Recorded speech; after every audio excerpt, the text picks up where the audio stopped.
एक बहुत बड़ा बिजनेसमैन था जिसने गांव की एक ज़मीन खरीदी थी। उस पे बहुत बड़ी फैक्ट्री डालने के लिए, मिनरल वाटर बनाने के लिए। नदी के किनारे वो गांव बसा हुआ था। उसकी साइट विज़िट करने के लिए वो गाड़ी से गया। वहाँ जाके पहुँचा तो देखा कि पूरी बड़ी नदी थी और पल्ली पार गांव था। अब अगर गांव में वो बाय कार जाता तो उसे 8-10 घंटे लग जाते, क्योंकि उसके बीच कोई और रास्ता था ही नहीं। अगर वो नाव से जाता तो बहुत कम टाइम में ही वो वहाँ उधर पहुँच जाता।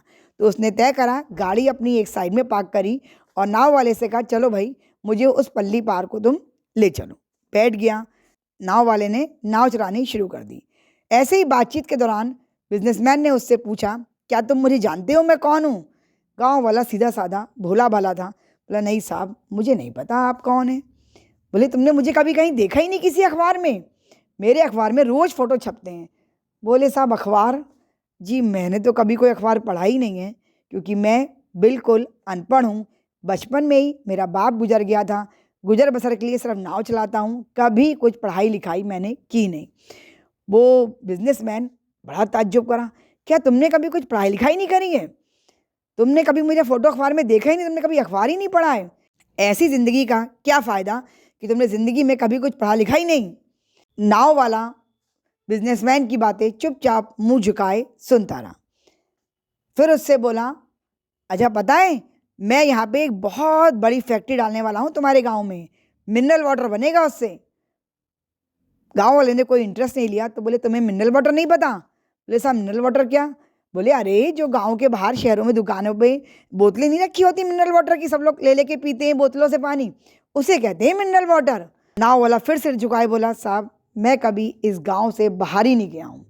मैंने कभी कोई बोतल पानी की बिकती हुई नहीं देखी है। तुम कभी गांव से बाहर ही नहीं गए और तुमने कोई बोतल बिकती हुई नहीं देखी है? ठाका ला के हंसा। बोले, यार ऐसी ज़िंदगी का भी क्या फ़ायदा? तुमने ज़िंदगी में कभी कुछ सीखा ही नहीं, कभी कुछ किया ही नहीं। निरे अनपढ़ और गँवार ही रह गए तुम। सिर झुकाए उसकी बातें सुनता रहा। चलते चलते उसकी नाव एक पत्थर से टकरा गई और नाव हिलने लगी। नाव में छेद हो गया और नाव में पानी भरने लगा। अब नाव वाला बोला, साहब एक बात बताइए, आपको तैरना तो आता है? उसकी ऐसा बातें सुन करके बिजनेसमैन घबरा गया। बोला, क्यों क्यों क्यों ऐसा क्यों पूछ रहे हो तुम कि मुझे तैरना आता है कि नहीं? क्या हुआ? बोले, साहब ये नाव पत्थर से टकरा गई है और इसमें पानी भरने लगा है। अब हमारे बचने का एक ही रास्ता है। मुझे तैरना आता है, मैं पानी में डुबकी लगा लूँगा, नाव यहीं छोड़ दूँगा।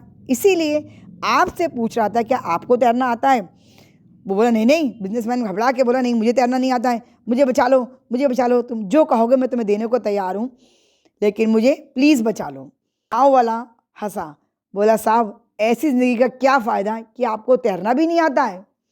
अब उसे बड़ी झेप हुई बिजनेसमैन को कि अब तक वो उसका मजाक बना रहा था, और अब जब जान बचाने की नौबत आई तब नाव वाला उससे कह रहा है कि आपको तैरना नहीं आता। बोला, कोई बात नहीं। नाव वाला बोला, आप घबराइए मती, मुझे तैरना भी आता है, मुझे लोगों को बचाना भी आता है। आप मुझे कस के पकड़ लीजिए, मैं आपको किनारे पे पहुंचा दूंगा, कुछ नहीं होने दूंगा। बिजनेसमैन ने उसे कस के पकड़ लिया। उसने उसे पार लगा दिया किनारे, सुरक्षित जान बचा के उसकी पहुंचा दिया। तो दोस्तों, हमें कभी किसी का मजाक नहीं बनाना चाहिए। कब हमें किसी की भी ज़रूरत पड़ जाए, वक्त का पता नहीं होता है, तो हमें कभी भी अपनी ज़िंदगी में किसी का मजाक नहीं बनाना चाहिए। ये छोटी सी कहानी दोस्तों आपको कैसी लगी, हमें कमेंट बॉक्स में लिख कर बताएं, और इसी टाइप की इंटरेस्टिंग, इनोवेटिव्स और मोटिवेशनल स्टोरीज़ के लिए हमारे चैनल को सब्सक्राइब जरूर कर लें। तो फिर मिलते हैं एक और नई कहानी के साथ।